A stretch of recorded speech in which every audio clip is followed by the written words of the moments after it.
नमस्कार, स्वागत है आप सभी का डीडी न्यूज पर। आप देख रहे हैं मिड डे प्राइम। मैं हूं रजनी सेन। अगले 1 घंटे में हम बात करेंगे देश भर की बड़ी खबरों की। बताएंगे कि दुनिया भर में कौन कौन सी खबरों पर है सभी की नजर, क्या चल रहा है खेल और अर्थ जगत में, और कुछ झलके फिल्म, कला और संस्कृति के क्षेत्र से। लेकिन सबसे पहले बड़ी खबर। प्रधानमंत्री नरेंद्र मोदी आज करेंगे 7वें रायसीना डायलॉग का उद्घाटन। यूरोपीय संघ की अध्यक्ष उर्सुला वॉन डेर लेयन वार्ता में होंगी मुख्य अतिथि। विदेश मंत्री डॉक्टर जयशंकर ने की उर्सुला वॉन डेर लेयन से मुलाकात। स्लोवानिया के विदेश मंत्री हैंस लोगर से भी हुई मुलाकात। समुद्र से जुड़े रणनीतिक मामलों पर नई दिल्ली में नौसेना कमांडरों का सम्मेलन शुरू। रक्षा मंत्री राजनाथ सिंह और विदेश मंत्री एस जयशंकर राष्ट्रीय सुरक्षा के मुद्दे, तीनों सेनाओं के बीच समन्वय और तैयारियों पर नौसेना कमांडरों के साथ करेंगे संवाद। रूस और यूक्रेन के बीच चल रहे संघर्ष से उभरे सुरक्षा परिदृश्य और पड़ोसी देशों के साथ संबंधों पर बातचीत संभव। किसान भागीदारी प्राथमिकता हमारी अभियान आज से। कृषि और किसान मंत्रालय आजादी का अमृत महोत्सव के अंतर्गत अभियान का कर रहा है आयोजन। अन्य मंत्रालयों और विभागों के सहयोग से 30 अप्रैल तक चलेगा अभियान।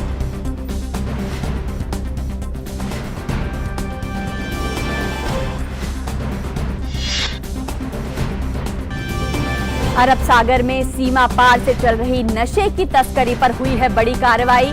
भारतीय तटरक्षक बल ने गुजरात एटीएस के साथ संयुक्त अभियान में गुजरात के तट पर पकड़ी करीब 300 करोड़ रुपए मूल्य की हेरोइन। 9 पाकिस्तानी नागरिकों को भी किया गया गिरफ्तार।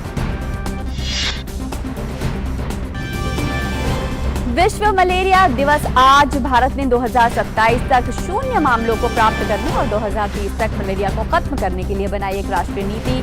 भारत में WHO के प्रतिनिधि डॉक्टर रॉड्रिगो एच ओफ्रिन ने कहा, WHO वैश्विक मलेरिया तकनीकी रणनीति के अनुरूप है ये नीति।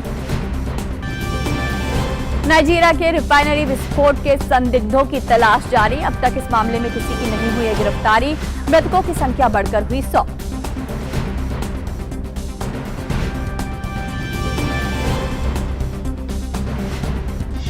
और खेल की दुनिया में आईपीएल में आज 4 बार के चैंपियन चेन्नई का मुकाबला पंजाब से। प्लेऑफ की रेस के लिए चेन्नई के लिए जीत बेहद जरूरी।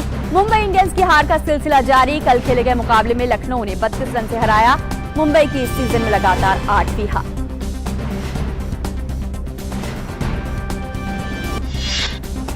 और खेलो इंडिया यूनिवर्सिटी गेम्स का दूसरे दिन का तैराकी स्पर्धा के साथ हुआ आगाज। विवर्षा, शिवा श्रीधर और शुभम दयागुड़े ने अपनी अपनी स्पर्धाओं में जीता स्वर्ण।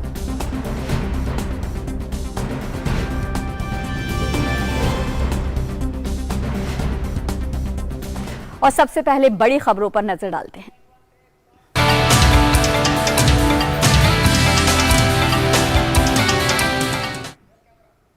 प्रधानमंत्री नरेंद्र मोदी आज 7वें रायसीना डायलॉग का उद्घाटन करेंगे। आज से 27 अप्रैल तक चलने वाले डायलॉग में यूरोपीय संघ की अध्यक्ष उर्सुला वॉन डेर लेयन वार्ता में मुख्य अतिथि होंगी।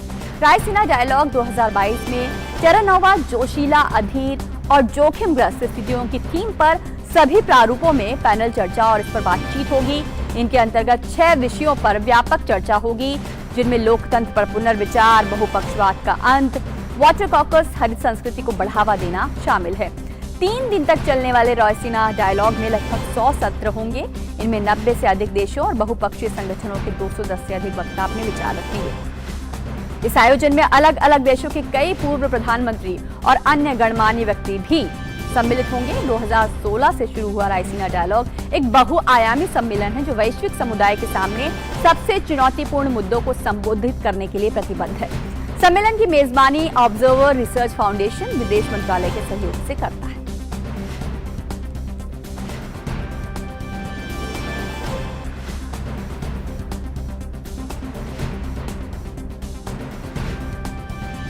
आज से रायसीना डायलॉग की शुरुआत हो रही है।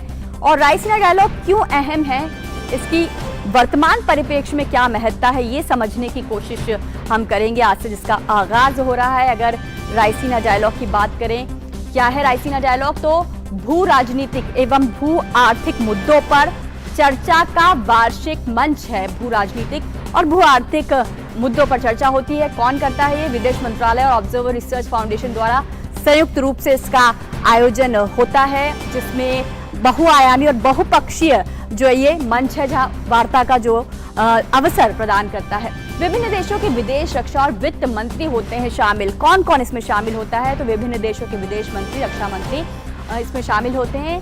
ये एक बहुहितधारक बहुपक्षीय बैठक है, जिसमें बहुत सारे पक्षों को सम्मिलित किया जाता है, उनसे विचार विमर्श किया जाता है, जिसमें नीति निर्माताओं और निर्णयकर्ताओं, विभिन्न राष्ट्रों के हितधारकों, राजनेताओं, पत्रकारों, उच्चाधिकारियों, उद्योग और व्यापार जगत के प्रतिनिधि होते हैं इसमें शामिल।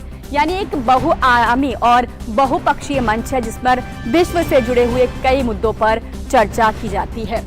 और ये जान लेना भी जरूरी है कि कब से इसकी शुरुआत हुई। 2016 से इसकी शुरुआत हुई थी, जब वैश्विक मंच पर आर्थिक और भू राजनीतिक मुद्दों से जुड़े विषयों को एक व्यापक मंच मिला था वैश्विक स्तर पर। और 2019 की अगर बात करें तो the world reorder new geometrics इसकी थीम थी। हर बार इसकी एक थीम रखी जाती है, जिसका मकसद वैश्विक स्तर पर उठ रहे विषयों को मंच देना होता है। 2020 में था नेविगेटिंग द अल्फा सेंचुरी, ये 2020 की थीम थी। अगर आगे बढ़े तो 2021 की अगर थीम की बात करें तो viral world, out of break, outliers, out of control, ये पिछले बार की जो रायसीना डायलॉग थी उसकी थीम थी। और इस बार है टेरा नोवा, जोशीला, अधीर और जोखिमग्रस्त स्थितियां। ये इस बार रायसीना डायलॉग की जो है थीम है, इस विषय पर चर्चा होगी, विमर्श होगा। और इससे भारत को क्या लाभ होता है? सरकार को, भारतीय सरकार को अंतर्राष्ट्रीय संबंधों के विभिन्न स्थितियों और मुद्दों पर अपनी स्थिति स्पष्ट करने हेतु एक मंच मिलता है, अपनी बात रखने का एक अवसर मिलता है, एक मौका मिलता है। रायसीना डायलॉग से सरकार की कूटनीतिक क्षमताओं में वृद्धि हुई है। रायसीना डायलॉग से विश्व के सामने हमसे जुड़े और विश्व से जुड़े मुद्दों पर भारत क्या सोचता है, क्या राय रखता है, इसके बारे में भारत को अपनी बात रखने का मौका मिलता है।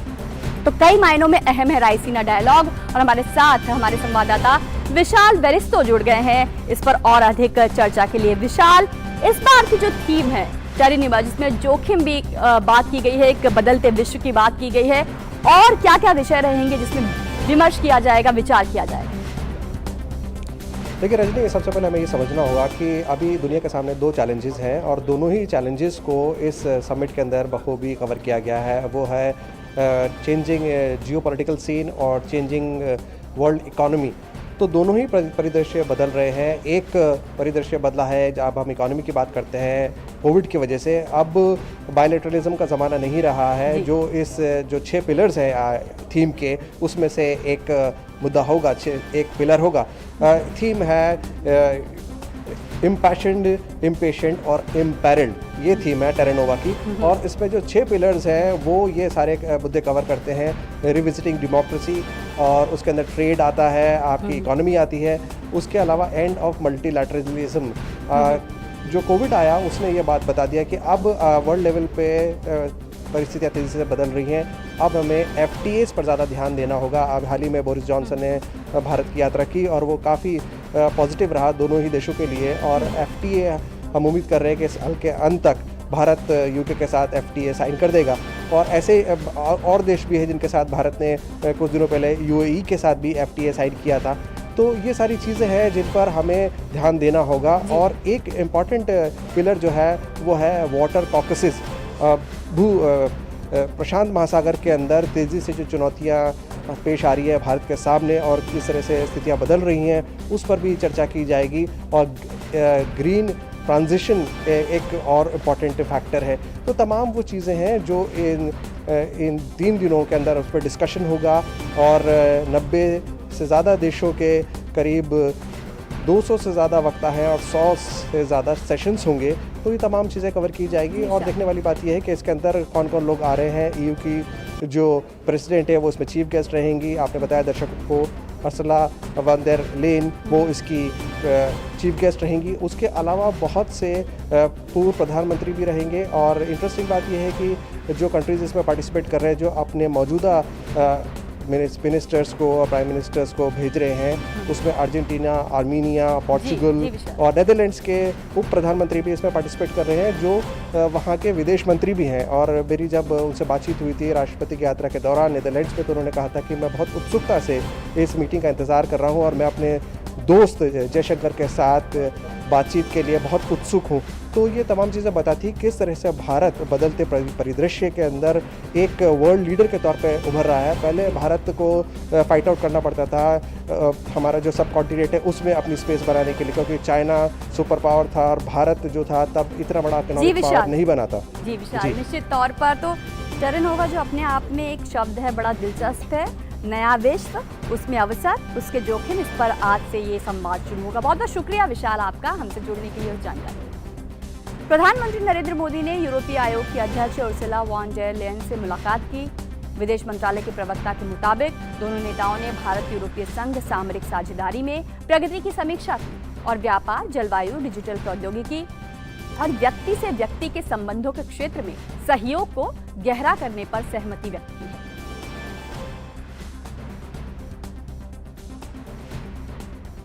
दोनों नेताओं ने भारत EU सामरिक साझेदारी में अपनी परस्पर भागीदारी बढ़ाने की बात कही। व्यापार, जलवायु, डिजिटल प्रौद्योगिकी विषयों पर चर्चा हुई है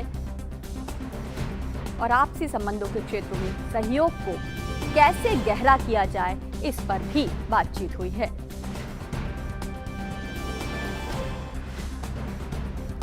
और भारत दौरे पर आई यूरोपीय आयोग की अध्यक्ष उर्सुला वॉन डेर लेयन ने आज प्रधानमंत्री नरेंद्र मोदी से मुलाकात की।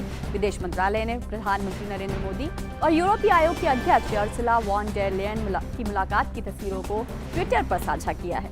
विदेश मंत्रालय ने ट्वीट किया कि नई दिल्ली में आज प्रधानमंत्री नरेंद्र मोदी और यूरोपीय आयोग के अध्यक्ष के बीच मुलाकात हुई। उन्होंने जीवंत भारत यूरोपीय संघ रणनीतिक साझेदारी में प्रगति की समीक्षा की और व्यापार, जलवायु, डिजिटल प्रौद्योगिकी और लोगों से लोगों के संबंधों के क्षेत्रों में सहयोग को बेहतर बनाने पर सहमति जताई।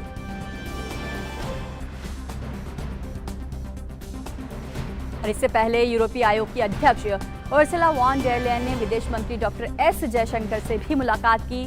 दोनों नेताओं ने भारत यूरोपीय संघ के बीच साझेदारी को आगे ले जाने पर चर्चा की। साथ ही दोनों नेताओं ने यूक्रेन संघर्ष के आर्थिक और राजनीतिक प्रभावों पर विचारों का आदान प्रदान किया। विदेश मंत्री एस जयशंकर ने उर्सुला वॉन डेर लेयन से मुलाकात पर खुशी जताई है। उन्होंने ट्वीट किया कि यूरोपीय आयोग की अध्यक्ष उर्सुला वॉन डेर लेयन से भेंट कर प्रसन्नता हुई।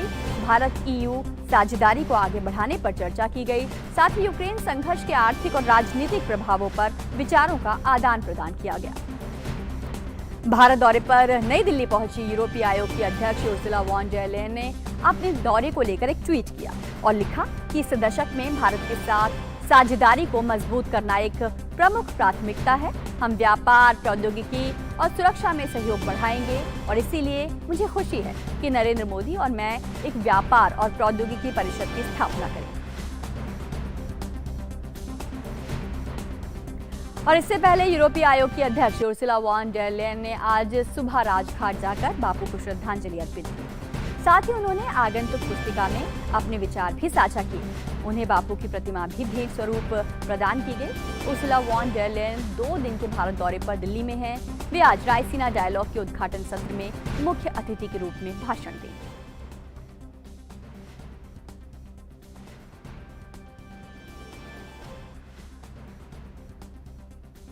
विदेश मंत्री डॉक्टर एस जयशंकर ने आज स्लोवेनिया के विदेश मामलों के मंत्री एंस लोगर से मुलाकात की। दोनों नेताओं ने यूक्रेन और यूरोपीय संघ के बारे में चर्चा की।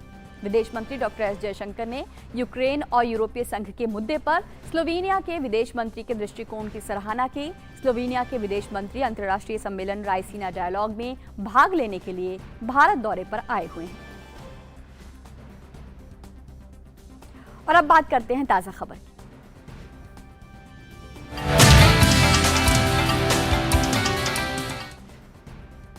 साल 2022 का पहला नौसेना कमांडर सम्मेलन आज से नई दिल्ली में शुरू हो गया है। सम्मेलन के दौरान नौसेना के कमांडर समुद्र से जुड़े रणनीतिक मामलों पर चर्चा करेंगे और सरकार के वरिष्ठ पदाधिकारियों से उनकी बातचीत होगी। रक्षा मंत्री राजनाथ सिंह और विदेश मंत्री एस जयशंकर राष्ट्रीय सुरक्षा के मुद्दे पर नौसेना कमांडरों के साथ संवाद करेंगे। थल सेना और वायुसेना के प्रमुख भी तीनों सेनाओं के बीच समन्वय बनाने के लिए नौसेना कमांडरों के साथ मुलाकात करेंगे। इस सम्मेलन में तीनों सेनाओं के बीच समन्वय और तैयारियों पर भी चर्चा होगी। नौसेना प्रमुख अन्य नौसैन्य अधिकारियों के साथ पिछले 6 महीनों के दौरान हुए प्रमुख अभियानों, साजो सामान, मानव संसाधन विकास, प्रशिक्षण और प्रशासनिक कार्यों की समीक्षा करेंगे। सम्मेलन में भविष्य के महत्वपूर्ण अभियानों और पहलों पर भी विचार विमर्श होगा। इस सम्मेलन में रूस और यूक्रेन के बीच चल रहे संघर्ष से उभरे सुरक्षा परिदृश्य और पड़ोसी देशों के साथ संबंधों पर भी चर्चा होगी।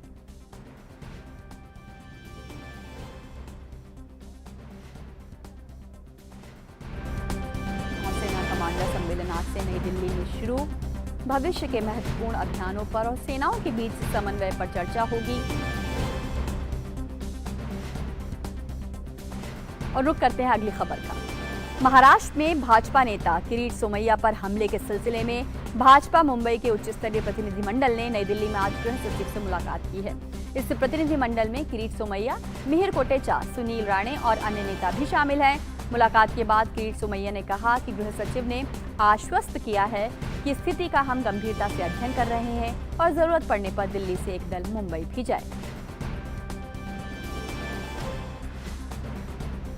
किरीट सोमैया, जिसको 1.5 कैटेगरी सिक्योरिटी केंद्र सरकार ने दी है, उनको पुलिस स्टेशन के परिसर में पुलिसों के उपस्थिति में उनके सहकार्य से 70-80 शिवसेना के गुंडे उनका जान लेने का प्रयास करते हैं। उसके लिए स्पेशल टीम भेजनी चाहिए। परिस्थिति चर्चा चिंताजनक है। गृह सचिव जी ने हमें आश्वस्त किया है कि इस विषय का हम गंभीरता से स्टडी कर रहे हैं। आवश्यकता पड़ी तो यहाँ की टीम भी वहाँ जाएगी। और भाजपा नेता किरीट सोमैया पर हमले के सिलसिले में भाजपा नेता और महाराष्ट्र विधानसभा के नेता प्रतिपक्ष देवेंद्र फडणवीस ने केंद्रीय गृह सचिव को पत्र लिखकर खार थाने के बाहर भाजपा के पूर्व सांसद किरीट सोमैया पर शिव सैनिकों द्वारा जानलेवा हमले पर कठोर कार्रवाई की मांग की है। और इस वक्त वे संबोधित कर रहे हैं, सीधे उनकी बात सुनते हैं। हमला किया जाता है, उनके घर में पुलिस भेजकर उनको अरेस्ट किया जाता है। और इसमें आश्चर्य की बात यह है कि राजद्रोह का, देशद्रोह का, सिडिशन का आरोप उनके ऊपर लगाया जाता है। अगर हनुमान चालीसा बोलना ये देशद्रोह होगा, ये राजद्रोह होगा, तो हम में से हर व्यक्ति ये राजद्रोह करेगा। हम सारे के सारे हनुमान चालीसा बोलेंगे। और अगर सरकार में हिम्मत है तो सरकार हमारे ऊपर राजद्रोह का गुनाह लगाकर दिखाए। लेकिन ये बात यहां तक नहीं रुकती है। इलीगली उनको अरेस्ट तो किया ही जाता है। इस प्रकार के अलग अलग गुनाह तो लगाए जाते ही है। लेकिन अभी अभी जो खबर आई है, उनको पुलिस कस्टडी में मिसट्रीट किया गया। उनको नीची जात का बच्चा बताकर उनके साथ दुर्व्यवहार किया गया। उनको पीने का पानी तक नहीं दिया गया। एक महिला सांसद को वॉशरूम जाने के लिए भी परमिशन नहीं दी गई। इस प्रकार से बदले की भावना से महाराष्ट्र में इससे पहले हमने कभी कार्रवाई नहीं देखी। हम तो महाराष्ट्र को पुरोगामी कहते हैं, लेकिन महाराष्ट्र में ऐसे अहंकारी लोग आज सत्ता में हैं कि जो अपने अहंकार के मद में लोकतंत्र को भूलकर, लोकतंत्र को पैरों तले दबाकर, लोकतंत्र को कुचलकर अपना राज चलाना चाहते हैं।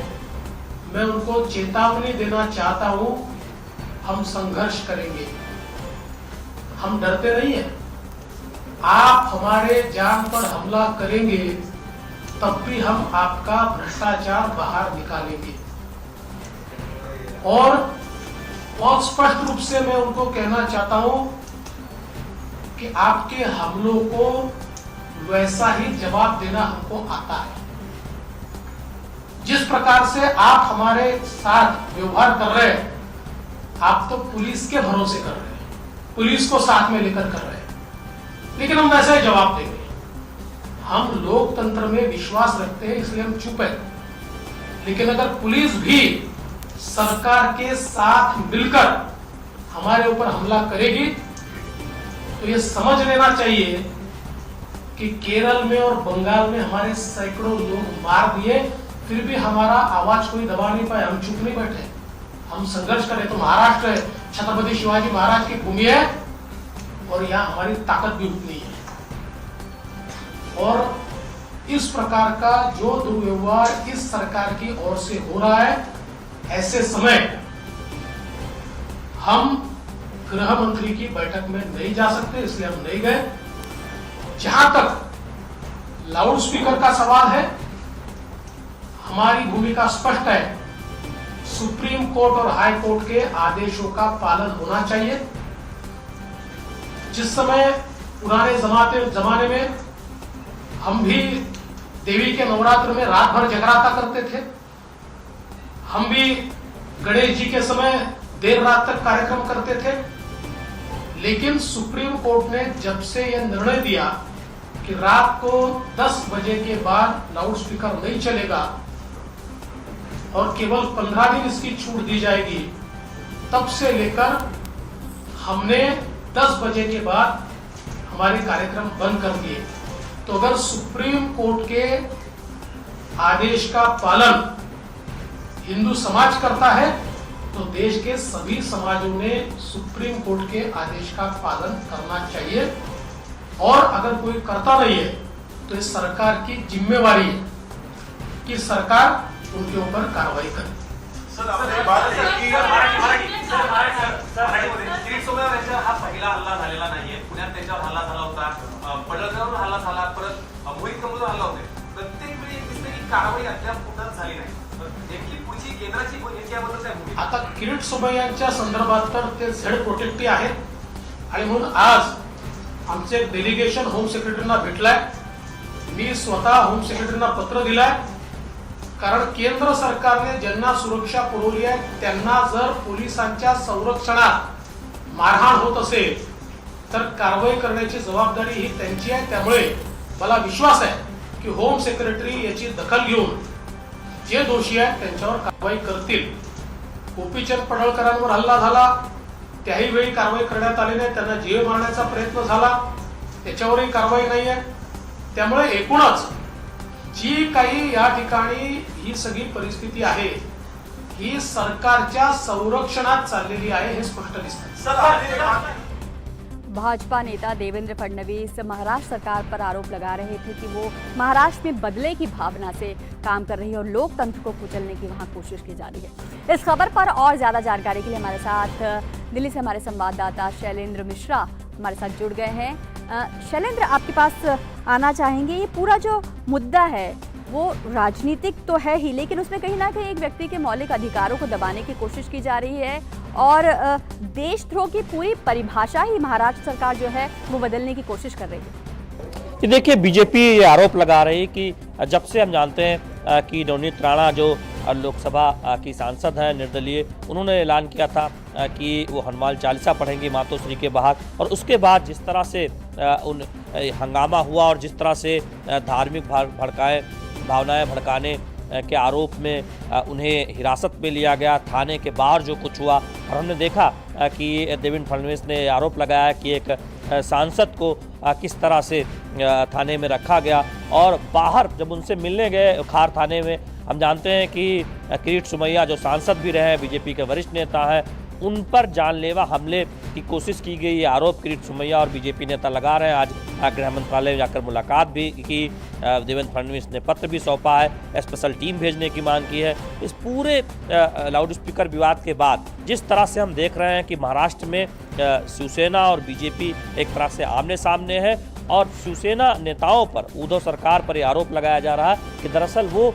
बदले की भावना से काम कर रहे हैं, चाहे नवनीत राणा और उनके पति का मामला हो, या फिर हम जानते हैं कि जिस तरह से किरीट सोमय्या ने गंभीर आरोप लगाते हुए कहा कि ये तीसरी बार है जब उन पर जानलेवा हमले करने की कोशिश की गई। तो निश्चित तौर पर अब ये मामला दिल्ली पहुंचा है, गृह मंत्रालय में मुलाकात की है। पत्र भी देवेंद्र फडणवीस ने गृह मंत्रालय को लिखा है। तो बीजेपी का आरोप है कि उद्धव सरकार दरअसल हिटलर शाही कर रही है, और ये भी कहा देवेंद्र फडणवीस ने कि हिटलर शाही सरकार से संवाद नहीं होता है, यानी अगर वो इसी तरह का रवैया जाहिर करेंगे तो उसका एक जवाब भी राजनीतिक तौर पर दिया जाएगा। तो निश्चित तौर पर हम देख रहे हैं कि बीजेपी और शिवसेना के बीच एक टकराव है वो बढ़ता हुआ नजर आ रहा है इस पूरे विवाद और इस पूरे प्रकरण के बाद।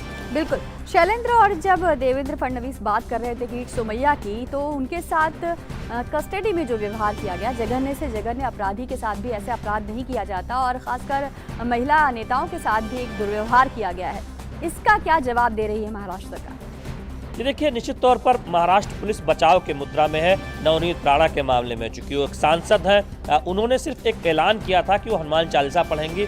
उसके बाद जिस तरह से उनके साथ बर्ताव हुआ और उस पर एक तरह से बैकफुट पर है महाराष्ट्र की जो पुलिस। और उसके बाद जब किरीट सोमैया उनसे मिलने गए और थाने के बाहर जो आरोप है किरीट सोमैया का कि शिवसैनिकों ने उन्हें घेर लिया, जिस तरह से पत्थरबाजी की, जानलेवा हमला उन पर किया गया, पुलिस ने ये तो माना है कि पत्थरबाजी हुई है, लेकिन निश्चित तौर पर पुलिस सफाई की मुद्रा में है महाराष्ट्र पुलिस। तो ऐसे में सवाल जरूर खड़े होते हैं कि एक मौजूदा सांसद और उनके पति के साथ जिस तरह से जो व्यवहार की खबरें आ रही हैं, ऐसे में बीजेपी उस मुद्दे को बहुत जोर शोर से उठा रही है। और एक पूर्व सांसद जब थाने में मिलने जाते हैं तो थाने के बाहर शिवसैनिकों के द्वारा जिस तरह से बर्ताव किया जाता है, तो इससे बीजेपी को मौका मिला है उद्धव सरकार को घेरने का। और हम देख रहे हैं कि बीजेपी आक्रामक तौर पर उद्धव सरकार और उसके रवैये पर सवाल उठा रही है, और साथ ही साथ ये भी कह रही है कि देखिए, जहाँ तक लाउड स्पीकर विवाद का सवाल है, सुप्रीम कोर्ट का एक आदेश है, सुप्रीम कोर्ट के आदेश के बाद वो पालन अगर एक समुदाय करता है तो सभी को करना चाहिए।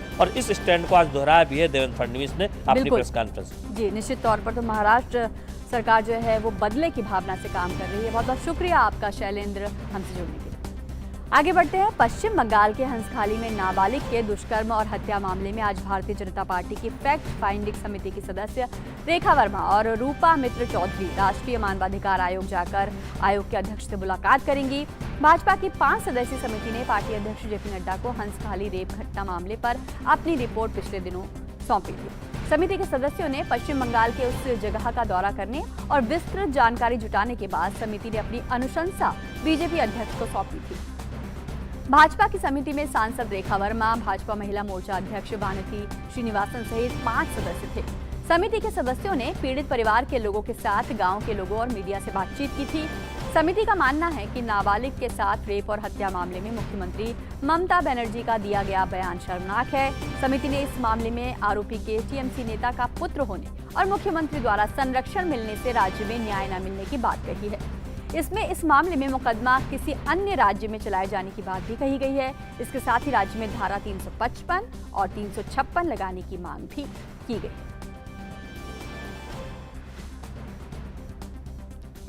और शैलेंद्र मिश्र हमारे साथ जुड़ गए हैं और चर्चा के लिए पिछले दिनों बीजेपी अध्यक्ष को रिपोर्ट सौंपी थी। शैलेंद्र, फैक्ट फाइंडिंग समिति ने आज एनएचआरसी से मुलाकात की है। किस दिशा में बढ़ रहा है अब ये मामला? रजनी, थोड़ी देर में यह मुलाकात होने वाली है और दरअसल 3-4 प्रमुख बिंदुओं पर बीजेपी की फैक्ट फाइंडिंग कमेटी अपनी बात एनएचआरसी के सामने रखने वाली है। पहली बात तो ये कि पश्चिम बंगाल में मानवाधिकारों का उल्लंघन हो रहा है और खासतौर पर हंसखाली पूरे मामले में जिस तरह से पीड़ित परिवारों के मानवाधिकारों का उल्लंघन हुआ, उसको लेकर तथ्यों के साथ एक विस्तृत जानकारी एनएचआरसी के सामने बीजेपी फैक्ट फाइंडिंग कमेटी की जो सदस्य हैं वो रखने वाली है। और ये कहने वाली है कि मानवाधिकार इस बात का संज्ञान ले आयोग कि किस तरह से पश्चिम बंगाल में हंसखाली हो या इस तरह की तमाम ऐसी घटनाएं हुई हैं जहां पर मानवाधिकारों का उल्लंघन हो रहा है। बीजेपी के राष्ट्रीय अध्यक्ष को एक रिपोर्ट तो सौंपी जा चुकी है। अब एनएचआरसी से मिलकर मानवाधिकारों को लेकर अपनी बात रखने जा रही है बीजेपी की फैक्ट फाइंडिंग कमेटी की सदस्य। जी जी, बहुत बहुत शुक्रिया शैलेंद्र मिश्र आपका इस जानकारी के लिए। और यूरोपीय आयोग की अध्यक्ष उर्सुला वॉन डेर लेयन ने आज प्रधानमंत्री नरेंद्र मोदी से मुलाकात की। दोनों नेताओं के बीच बातचीत के मुख्य अंश आपको दिखाते हैं। एक्सेलेंसी, आपका स्वागत है। वैसे भारत आपके लिए नया नहीं है, पहले भी आपका आना हुआ है और बहुत ही आपकी हर यात्रा भारत के लिए हमेशा बहुत ही उत्साहजनक रही है। लेकिन इस बार आप एक नई जिम्मेवारी के साथ पहली बार भारत आ रही है। यूरोपियन कमीशन का अध्यक्ष पद स्वीकार करने के बाद आपका भारत आना हमारे लिए बहुत महत्वपूर्ण है और मैं आपका हृदय से स्वागत करता हूँ। मैं विशेष रूप से आपका धन्यवाद करना चाहूँगा कि रायसीना डायलॉग के लिए आपने समय निकाला, क्योंकि वर्तमान समय में रायसीना डायलॉग में आपकी बातचीत वो सिर्फ भारत के इंटेलेक्चुअल एंड एकेडमिक वर्ल्ड के लिए तक सीमित नहीं रहेगी, पूरे विश्व का ध्यान रहेगा कि आज आप हमें क्या संदेश दे रही हैं। दुनिया जरूर उत्सुक है आपको सुनने के लिए। मैं विशेष रूप से इसलिए भी आभार व्यक्त करता हूं कि कोरोना के कारण और बाकी स्थितियों के कारण हमें 2-3 बार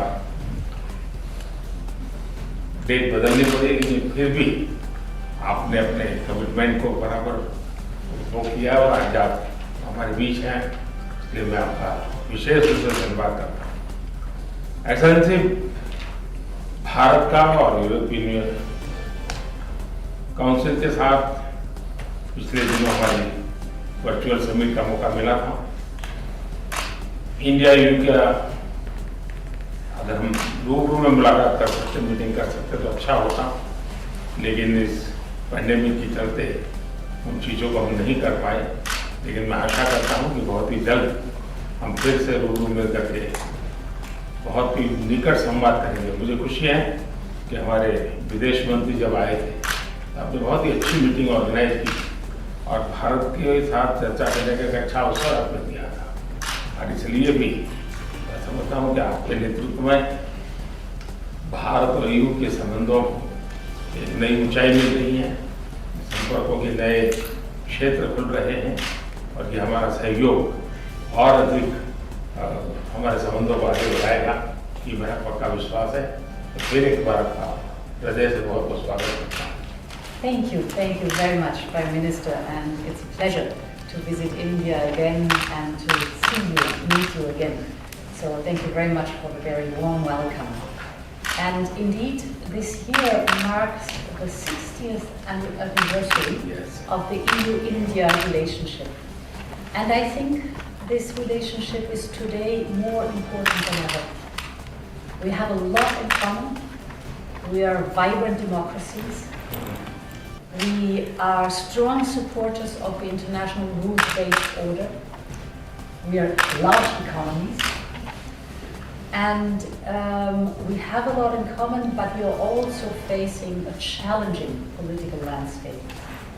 And therefore, I highly appreciate that this meeting here is possible today, and I'm very much looking forward to the Resina dialogue indeed. We will have many topics to discuss, from security to the fight against climate change, but certainly we will look also intensively at technology, digitalization, and trade.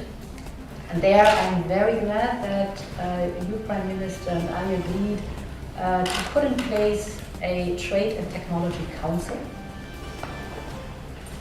The European Union has only one Trade and Technology Council in place, and that is with the United States.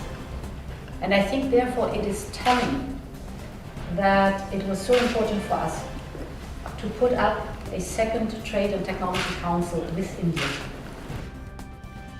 यूरोपीय आयोग के अध्यक्ष और प्रधानमंत्री नरेंद्र मोदी के बीच मुलाकात हुई है और प्रधानमंत्री मोदी और यूरोपीय आयोग के अध्यक्ष दोनों ने इस मीटिंग को, इस भेंट को, इस मुलाकात को बेहद महत्वपूर्ण बताया है। अगर बात करें यूरोपीय आयोग के अध्यक्ष की, तो जीवंत लोकतंत्र और एक मजबूत अर्थव्यवस्था की उन्होंने बात कही है। हमारे साथ अरुण शर्मा, हमारे संवाददाता, जुड़ गए हैं। अरुण, उन्होंने कहा, यूरोपीय आयोग की अध्यक्ष थी, उन्होंने साफ कहा कि ईयू है और भारत जो है दोनों एक जीवंत लोकतंत्र हैं और दुनिया की बड़ी अर्थव्यवस्थाएं हैं। इसके क्या मायने हैं?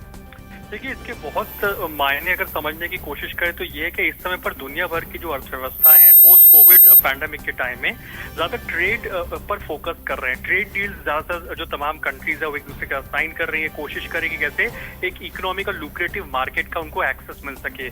भारत, जैसा कि जो ईयू की जो यूरोपियन कमीशन की जो चीफ ने बताया कि एक बहुत वाइब्रेंट डेमोक्रेसी है भारत, और दो शब्दों का इस्तेमाल उन्होंने लगातार बार बार किया, एक ट्रेड और एक टेक्नोलॉजी, यानी कि फोकस कम्प्लीटली बेसिकली 2 टीज के ऊपर जाता हुआ दिखाई दे रहा है, एक ट्रेड के ऊपर और जैसा कि उन्होंने भारत को एक टेक्नोलॉजिकल पावर हाउस भी बताया है। तो इनके मायने ये हैं कि जैसे भी हाल ही में हमने देखा कि ऑस्ट्रेलिया के साथ भारत का फ्री ट्रेड एग्रीमेंट साइन होते हैं, मैसिवली जो इन्वेस्टमेंट अपॉर्चुनिटीज हैं, ट्रेड इन्वेस्टमेंट्स हैं, वो ऑस्ट्रेलिया भारत के बीच में बढ़ता हुआ दिखाई देगा। उसके बाद देखिए जब बोरिस जॉनसन भारत की यात्रा पर अभी थे तो वहां पर भी देखिए फोकस कंप्लीटली ट्रेड के ऊपर था। सबसे पहले वो गुजरात जाते हैं और वहां पर मैसिवली वो गवर्नमेंट टू बिजनेस जो इंटरेक्शंस होते हैं वो उन्होंने किए और कई सारे जो इन्वेस्टमेंट के जो अनाउंसमेंट्स है उनकी तरफ से आते हुए दिखाई दिए। अब जब ईयू की जो यूरोपियन कमीशन की जो प्रेसिडेंट जब भारत में आई है तो उनका फोकस भी जाहिर सी बात है ट्रेड के ऊपर साफ तौर पर दिखता हुआ दिखाई दे रहा है। और साथ ही जो सेकंड है जो टेक्नोलॉजिकल एस्पेक्ट है उसमें आप देखिए ग्रीन एनर्जी बहुत ज्यादा डोमिनेट करता हुआ दिखाई देगा। इस विजिट से पहले प्रधानमंत्री अगर इस विजिट की बात करें जो यूरोपियन कमीशन की चीफ की भारत दौरे की बात करें तो उन्होंने ट्वीट भी किया था कि कार्बन न्यूट्रल बनने की दिशा के अंदर यूरोप कई सारे कदम उठा रहा है। भारत एक डेवलपिंग इकोनॉमी होने के बावजूद भी बड़े कमिटमेंट करता है। 2070 तक भारत कार्बन न्यूट्रल होने की बात कर रहा है। इंटरनेशनल सोलर अलायंस जैसे गठन की बात कर रहा है भारत इंटरनेशनल प्लेटफॉर्म में। तो एक डेवलपिंग कंट्री होने के बावजूद भी हम लोग एक डेवलप कंट्रीज के बराबर रोल निभा रहे हैं। तो ऐसे में जाहिर सी बात है ट्रेड और टेक्नोलॉजी इस दिशा के अंदर काफी महत्वपूर्ण साबित होती हुई दिखाई देगी। बिल्कुल अरुण, महत्वपूर्ण बात यह है कि कोरोना की चुनौती के बीच जहां दुनिया भर की अर्थव्यवस्थाएं ध्वस्त हो रही थी, हमारे पड़ोसी देशों ने एक आर्थिक संकट को झेला है। उसके बीच भारत मजबूती से खड़ा हुआ, उसने अपनी चुनौतियों का सामना किया और दुनिया भर के देशों के सामने मिसाल रखी। कहीं ना कहीं पूरी दुनिया समझ रही है कि भारत के साथ केवल सामरिक ही नहीं आर्थिक साझेदारी भी एक फायदे का सौदा हो सकती है। और इकोनॉमिक पार्टनरशिप्स के ऊपर और ट्रेड इन्वेस्टमेंट को बढ़ाने पर खासा फोकस इस समय पर दुनिया भर की अर्थव्यवस्थाओं के अंदर है। जैसे कि आपने कहा कि पोस्ट कोविड पैंडेमिक टाइम के अंदर आप देखिए भारत के अंदर record all time high FDI का इन्वेस्टमेंट आता हुआ दिखाई दे, दर्शाता है कि कैसे जो फॉरेन इन्वेस्टर्स हैं वो भारत की इकोनॉमी के ऊपर काफी ज्यादा भरोसा जता रहे हैं। ऐसे में आप देखिए कि कई सारे देश हैं उन्होंने भारत से ट्रेड डील्स को साइन किया है, इन्वेस्टमेंट अपॉर्चुनिटीज को जो हेडरूम होता है उसको और बढ़ाया है, जिसमें ऑस्ट्रेलिया शामिल है, यूके शामिल है फॉर दैट मैटर। अभी जो यूरोपियन कमीशन की जो चीफ है उन्होंने साफ तौर पर कहा कि जो टेक्नोलॉजिकल जो एस्पेक्ट है, जो टेक्नोलॉजिकल हाउसेज हैं वो यूएस के साथ तो स्थापित किए हैं ना, अमेरिका के बाद में दूसरा भारत के अंदर स्थापित करते हुए दिखाई देंगे, जिसमें complete focus trade technology in 2 Ts के ऊपर प्राइमरली जाता हुआ दिखाई देगा। तो जाहिर सी बात है कि भारत जैसा कि प्रधानमंत्री नरेंद्र मोदी ने कहा कि पिछले 7 साल के अंदर जो मैसिव रिफॉर्म्स किए गए हैं, सिंगल विंडो क्लियरेंसेस के ऊपर फोकस किया गया है, ईज ऑफ डूइंग बिजनेस को बेहतर करने की दिशा में काम किए जा रहे हैं, ईज ऑफ लिविंग को बेहतर करने की दिशा में काम किए जा रहे हैं और इकोनॉमी के साथ साथ इकोलॉजी पर फोकस किया जा रहा है। इंटरनेशनल प्लेटफॉर्म पर 2070 तक भारत कार्बन न्यूट्रल होता हुआ दिखाई देगा, मैसिव और साथ ही साथ मैसिव कैपेसिटीज को इंक्रीज किया जा रहा है। तो इस लिहाज से जाहिर सी बात है कि भारत वो लुक्रेटिव डेस्टिनेशन है जिसके ऊपर अब दुनिया भर की निगाहें हैं और इस पर जाहिर सी बात है फोकस रहता हुआ दिखाई देगा। बहुत बहुत शुक्रिया आपका अरुण इस तमाम जानकारी के लिए। तो यूरोपीय आयोग के अध्यक्ष भारत दौरे पर हैं और आज से रायसीना डायलॉग का भी आगाज होगा। काफी अहम मायने हैं इन दोनों ही खबरों के, आपको आगे भी बताएंगे, लेकिन फिलहाल रुक रहे हैं छोटे से ब्रेक।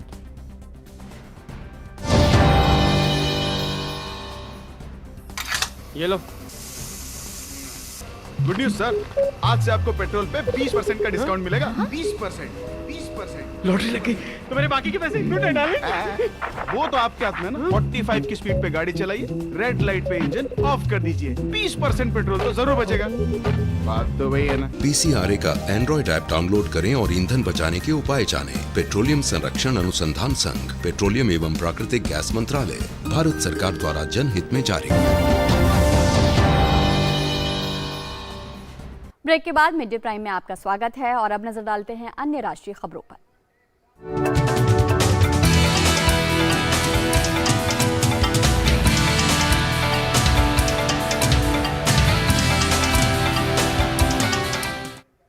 गुजरात में अंतर्राष्ट्रीय समुद्री सीमा के पास भारतीय तटरक्षक बल और गुजरात एटीएस ने संयुक्त कार्रवाई करते हुए लगभग 300 करोड़ रुपए की हेरोइन जब्त की है।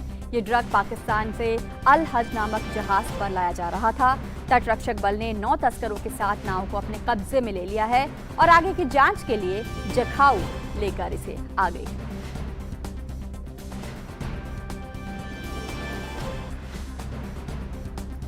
आगे बढ़ते हैं। केंद्रीय स्वास्थ्य मंत्री डॉक्टर मनसुख मांडविया दिल्ली में विश्व मलेरिया दिवस पर आयोजित एक कार्यक्रम में सम्मिलित हुए। इस दौरान केंद्रीय स्वास्थ्य राज्य मंत्री भारती प्रवीण पवार, स्वास्थ्य सचिव राजेश भूषण और भारत में विश्व स्वास्थ्य संगठन के प्रतिनिधि डॉक्टर रोड्रिको ऑफ्रिन भी मौजूद थे। केंद्रीय स्वास्थ्य मंत्री डॉक्टर मनसुख मंडाविया ने इस मौके पर मलेरिया उन्मूलन की शपथ दिलाई। और भारत और इजरायल राजनयिक संबंधों के 30 साल पूरे होने पर केंद्रीय मंत्री मीनाक्षी लेखी ने कहा है कि इजरायल के साथ हमारे रिश्ते बेहद पुराने हैं। यहूदी समाज के लोग भारत में 175 ईसा पूर्व से रह रहे हैं। यहूदी समाज भारत में बिल्कुल भारतीयों की तरह ही रहता है। भारत इजरायल की मित्रता हमेशा ऐसी ही बनी रही। यहूदी समाज के लोग हैं वो भारत में 175 ईसा पूर्व से रह रहे हैं और यहूदी समाज जो है भारत में बिल्कुल भारतीयों की तरह ही रह रहा है, सदियों से रह रहा है। और चाहे वो व्यापार का विषय हो, चाहे वो भारत की सेनाओं का विषय हो, बहुत सारे यहूदी समाज के लोग हमारे बीच में हैं और उच्च स्थानों पर भी हैं। भारत में इजराइल के राजदूत नाओर गिलोन ने भारत सरकार का धन्यवाद देते हुए कहा कि हमें इतना सम्मान देने के लिए हम सरकार का धन्यवाद करते हैं। आशा है कि भारत इजराइल आगे आने वाले सालों में और भी उनके संबंध मधुर बने रहेंगे। Although we are having wonderful relations now, India and Israel for the last 30 years now, full diplomatic relations, our relations between our civilizations are going many years back and never felt different, and we're part of the Indian society. No anti-Semitism, the phrase is not even known in this country. And we can see here the combination of the friendship between the civilizations, which is also contributing to the friendship today between the countries who share also a lot of interest. करते हैं खबर का। लोकसभा अध्यक्ष ओम बिरला ने कहा है कि दक्षिण पूर्वी देशों को महत्व देने की भारत की लुक ईस्ट नीति को कारगर बनाने में भारतवंशियों का महत्वपूर्ण योगदान है।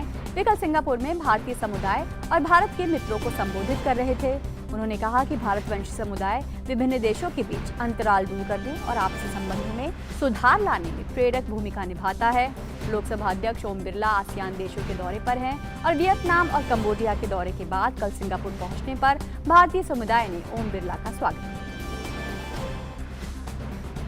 और यमन की राजधानी सना में कल रिहा किए गए 14 विदेशियों में 7 भारतीय नाविक भी शामिल हैं। ओमान के विदेश मंत्री बद्र अल बुसैदी ने ये जानकारी दी है। ये क्षेत्र हाउती विद्रोहियों के नियंत्रण में है। भारतीय नाविकों और विभिन्न देशों के कम से कम 7 अन्य लोगों को यमन के हाउती विद्रोहियों द्वारा बंदी बना लिया गया था, जब उन्होंने 3 महीने पहले संयुक्त अरब अमीरात के एक व्यापारी जहाज को जब्त कर लिया। अल बुसैदी ने 7 भारतीयों सहित 14 लोगों की रिहाई की पुष्टि भी की है। अल बुसैदी के ट्वीट का जवाब देते हुए भारत के विदेश मंत्री एस जयशंकर ने मामले में ओमान की मदद के लिए उनका शुक्रिया अदा किया है। और 21 जून को अंतर्राष्ट्रीय योग दिवस है। केंद्र सरकार का प्रत्येक मंत्रालय योग दिवस को सफल बनाने की तैयारियों में जुटा हुआ है। इसी क्रम में संचार मंत्रालय की तरफ से दिल्ली के ताल कटोरा इंडोर स्टेडियम में योगाभ्यास का आयोजन किया गया। इस अवसर पर संचार मंत्री अश्विनी वैष्णव के साथ डाक विभाग और संचार मंत्रालय के अधिकारियों ने इस योगाभ्यास में हिस्सा लिया। नई दिल्ली का ताल कटोरा इंडोर स्टेडियम संचार विभाग ने स्वस्थ और निरोगी जीवन के लिए अपने कर्मियों के लिए योग अभ्यास का आयोजन किया। आयोजन में संचार मंत्री अश्विनी वैष्णव ने हिस्सा लिया और योगासन के जरिए उत्साह भी बढ़ाया। करीब 1 घंटे तक चले इस योगाभ्यास में संचार मंत्रालय, डाक विभाग के सचिव ने भी हिस्सा लिया। मौके पर संचार मंत्री ने कहा कि पूरी दुनिया में योग को नई पहचान मिली है। विवेकानंद जी ने भारत की विरासत को, भारत की सांस्कृतिक धरोहर को विश्व भर में पहचान दिलाई थी। उसी तरह से प्रधानमंत्री श्री नरेंद्र मोदी जी ने योग के माध्यम से भारत की सांस्कृतिक धरोहर को विश्व भर में एक नई पहचान दिलाई है। ये इसी कामना का, इसी संकल्प का एक अभ्यास है। योगाभ्यास के इस सत्र में डिजिटल माध्यम से संचार राज्य मंत्री भी जुड़े। इसके अलावा देश के विभिन्न हिस्सों से 50,000 से अधिक पोस्ट ऑफिस के 2 लाख से अधिक कर्मचारियों ने डिजिटल माध्यम से योगाभ्यास में भागीदार बने। आज जो हमारा ये कार्यक्रम है, ये कार्यक्रम उसी विश्व योग दिवस के काउंटडाउन के रूप में मनाया जा रहा है। हम सब जुड़ रहे हैं जिससे कि योग के प्रति और ज़्यादा लोगों के मन में एक जागृति उत्पन्न हो, सभी अपने जीवन का एक अभिन्न अंग बनाएं। कार्यक्रम में चीफ पोस्टर मास्टर जनरल समेत अनेक कर्मचारियों ने हिस्सा लिया।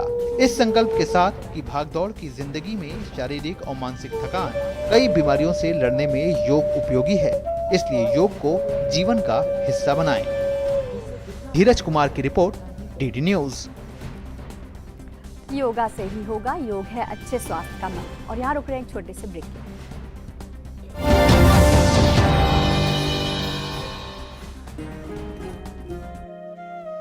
जब पैर तले से दिन गुजरे, सड़कें ऊपर से रात चले, तामीर करे नगरी नगरी, जब कारीगर का हाथ चले।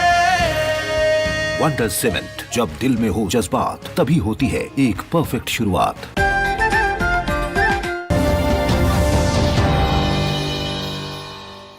ब्रेक के बाद मिड डे प्राइम में आपका स्वागत है और अब देखते हैं अर्थ जगत से जुड़ी खबरें।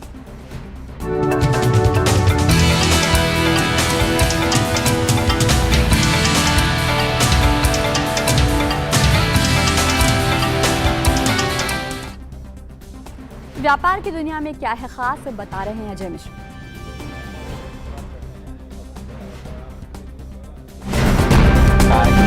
कोल इंडिया की तरफ से रोजाना जो कोल कंपनियां हैं उनको 20 मिलियन टन की जो कोयले की आपूर्ति लगातार की जा रही है। Singareni collieries company limited SSCL कोल वॉशरीज के विभिन्न स्रोतों में 72.50 मिलियन टन का कोयला उपलब्ध है। एक ट्वीट में मंत्री महोदय ने कहा कि ताप विद्युत संयंत्रों के पास भी 22.01 मिलियन टन का कोयला उपलब्ध है। प्रहलाद जोशी ने कहा कि देश में पर्याप्त कोयला उपलब्ध है और ये स्टॉक 1 महीने तक चलता रहेगा। रिकॉर्ड उत्पादन के साथ दैनिक आधार पर उपलब्धता के अनुसार आपूर्ति भी हो रही है। गौरतलब है कि कोयला मंत्रालय के अंतिम आंकड़ों के मुताबिक 2020-21 के दौरान 716 मीट्रिक टन की तुलना में वित्तीय वर्ष 2021-22 में कोयला उत्पादन 777.25 मिलियन टन तक पहुंचा। इसमें प्रतिवर्ष 8.5% की वृद्धि दर्ज की गई है।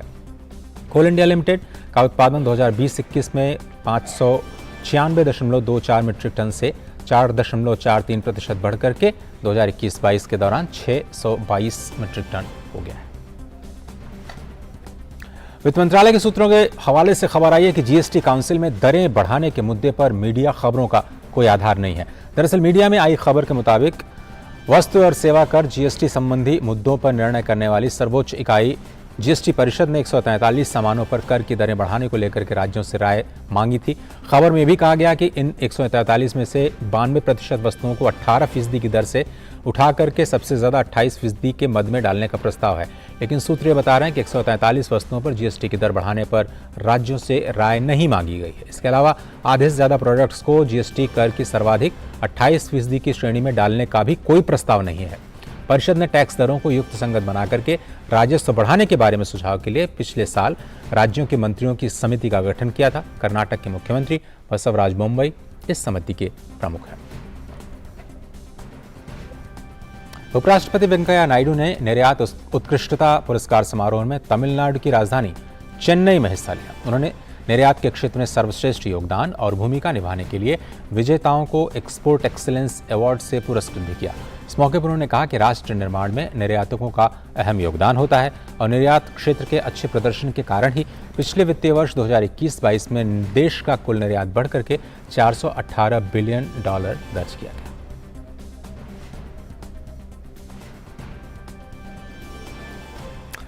तो बाजारों में देखें तो आज गिरावट देखी गई है और रुपया भी थोड़ा सा कमजोर खुला। बाकी खबरों के लिए वापस चलते हैं रजनी के पास। और अब बात उन खबरों की जो दुनिया भर में सुर्खियों में छाई हुई हैं।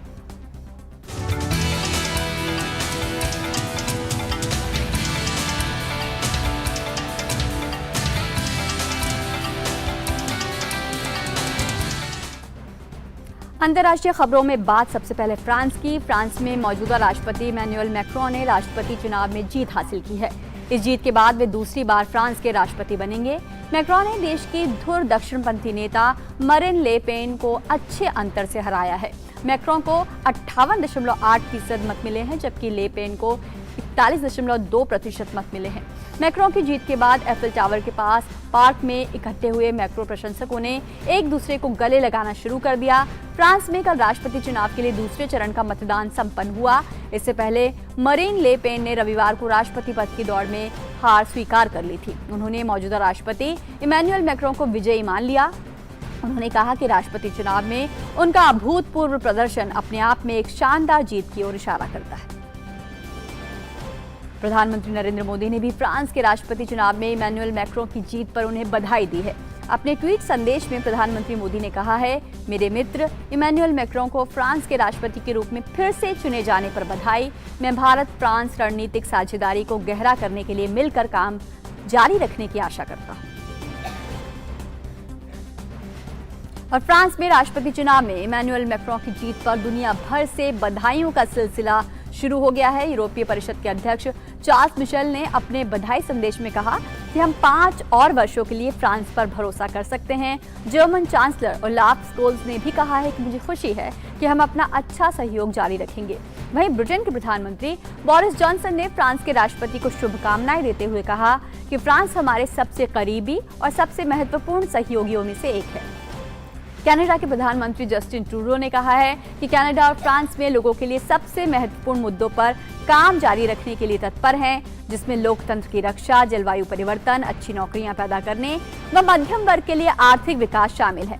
विश्व स्वास्थ्य संगठन के महानिदेशक टेड्रोस एडनॉम घेब्रेयेसस ने कहा है कि स्वस्थ, सुरक्षित और निष्पक्ष दुनिया के लिए फ्रांस और WHO के बीच महत्वपूर्ण साझेदारी जारी रखने के लिए तत्पर हैं।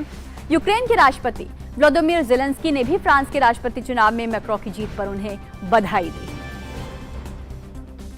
और दूसरी तरफ फ्रांस में मौजूदा राष्ट्रपति इमैनुअल मैक्रों की चुनावी जीत के खिलाफ विरोध प्रदर्शन भी हो रहे हैं। रविवार रात पेरिस और लियोन में सड़कों पर काफी संख्या में युवक प्रदर्शन कर रहे थे। उन्हें रोकने के लिए पुलिस ने आंसू गैस के गोले छोड़े और बल प्रयोग भी किया। प्रदर्शनकारियों ने लियोन में एक पुलिस कार पर हमला बोला। जवाब में पुलिस ने आंसू गैस छोड़ी और पेरिस में Place de la Republic Square पर एकत्र हुए दर्जनों लोगों पर कार्यवाही भी की। इससे पहले पुलिस ने पेरिस में युवा प्रदर्शनकारियों की भीड़ को हटाने की कोशिश की थी। राष्ट्रपति इमैनुअल मैक्रों ने रविवार को दूसरे 5 साल के कार्यकाल के लिए जीत हासिल की है। हालांकि मैक्रों ने एक सहज अंतर से ये जीत हासिल की है।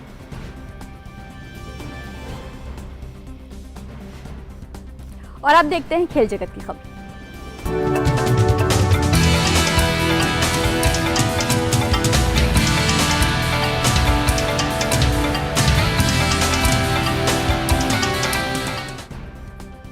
और खेल के मैदान में क्या हो रहा है खास, बता रही हैं सुचित्रा। शुक्रिया रजनी। सबसे पहले हम शुरुआत करते हैं खेलो इंडिया यूनिवर्सिटी गेम्स से जुड़ी हुई खबरों के साथ।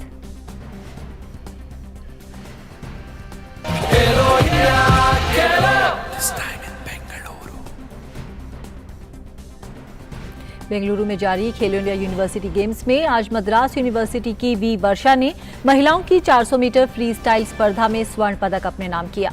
वर्षा ने 4 मिनट 59.63 सेकंड का समय निकालकर स्वर्ण पदक जीतने में कामयाबी पाई। वहीं बेंगलुरु की जैन यूनिवर्सिटी के शिवा श्रीधर ने पुरुषों की 200 मीटर इंडिविजुअल मेडली में खेलो इंडिया यूनिवर्सिटी गेम्स रिकॉर्ड कायम करते हुए स्वर्ण पदक पर कब्जा किया। शिवा ने 2 मिनट 5.43 सेकंड का समय निकालकर यह पदक अपनी झोली में डाला। सावित्रीबाई फुले पुणे यूनिवर्सिटी के शुभम दयागुडे ने खेलो इंडिया यूनिवर्सिटी गेम्स में पुरुषों की 400 मीटर फ्री स्टाइल स्पर्धा में स्वर्ण पदक जीता। शुभम ने 4 मिनट 17.6 सेकंड का समय निकाला। खेलो इंडिया में सावित्रीबाई फुले पुणे यूनिवर्सिटी का यह स्विमिंग में पहला गोल्ड मेडल है। खेलो इंडिया यूनिवर्सिटी गेम्स में महिलाओं की 4 गुना 200 मीटर फ्री स्टाइल तैराकी में मद्रास यूनिवर्सिटी ने स्वर्ण पदक अपने नाम किया। इस स्पर्धा में जाधवपुर यूनिवर्सिटी दूसरे स्थान पर रही, जबकि जैन यूनिवर्सिटी ने तीसरा स्थान हासिल किया। बात आईपीएल की। इंडियन प्रीमियर लीग में आज 4 बार की चैंपियन चेन्नई सुपर किंग्स और पंजाब किंग्स की टीम आमने सामने होंगी।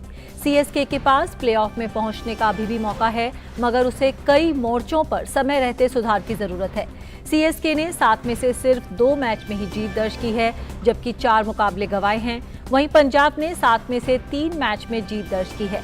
ऐसे में ये मुकाबला रोमांचक होने की उम्मीद है। पंजाब पॉइंट्स टेबल में 8वें स्थान पर और चेन्नई 9वें स्थान पर है। खिताब बचाने के इरादे से उतरी चेन्नई सुपर किंग्स अभी तक उम्मीदों पर खरी नहीं उतरी है। पिछले मैच में चेन्नई ने मुंबई इंडियंस पर 3 विकेट से जीत दर्ज की थी, जिसमें MS धोनी ने कमाल का प्रदर्शन किया था। आईपीएल के इस संस्करण में मुंबई की हार का सिलसिला टूटता नजर नहीं आ रहा है। कल खेले गए मुकाबले में मुंबई को इस सीजन में लगातार 8वीं हार का सामना करना पड़ा। कल मुंबई का सामना लखनऊ सुपर जायंट्स से था, जिसमें मुंबई को 32 रन से शिकस्त झेलनी पड़ी। आईपीएल इतिहास में ये पहली बार है कि कोई टीम लगातार अपने शुरुआती 8 मैच में हारी है। मुंबई इंडियंस के लिए अब प्लेऑफ के रास्ते भी लगभग बंद हो चुके हैं। लखनऊ की टीम ने पहले बल्लेबाजी करते हुए निर्धारित 20 ओवर में 168 रन का स्कोर खड़ा किया। कप्तान केएल राहुल ने शानदार शतक जड़ा। राहुल का इस आईपीएल सीजन में ये दूसरा शतक है। उन्होंने दोनों ही शतक मुंबई के खिलाफ लगाए हैं। जवाब में मुंबई की बल्लेबाजी एक बार फिर लड़खड़ाती नजर आई और पूरी टीम महज 132 रन ही बना सकी। इंग्लिश प्रीमियर लीग में रविवार रात खेले गए मुकाबले में लिवरपूल ने एवर्टन को 2-0 से हरा दिया। पहले हाफ में एवर्टन ने लिवरपूल को कोई भी गोल करने का मौका नहीं दिया, लेकिन दूसरे हाफ में लिवरपूल की टीम अपनी लय में नजर आई। इस जीत के बाद लिवरपूल के 79 अंक हो गए हैं और वो अंक तालिका में मैन सिटी से सिर्फ 1 अंक पीछे है। तो ये थी इस वक्त की खेल की कुछ प्रमुख खबरें। वापस चलते हैं रश्मि के पास। बहुत बहुत शुक्रिया सुचित्रा आपका। तो मिड डे प्राइम में आज बस इतना ही, लेकिन याद रखिए दिल्ली समेत कई राज्यों में कोरोना संक्रमण के मामले फिर से बढ़ रहे हैं, तो सावधानी रखिए, मास्क का प्रयोग करना मत छोड़िए और सोशल डिस्टेंसिंग का भी पालन कीजिए। फिलहाल हमें दीजिए अनुमति। नमस्कार।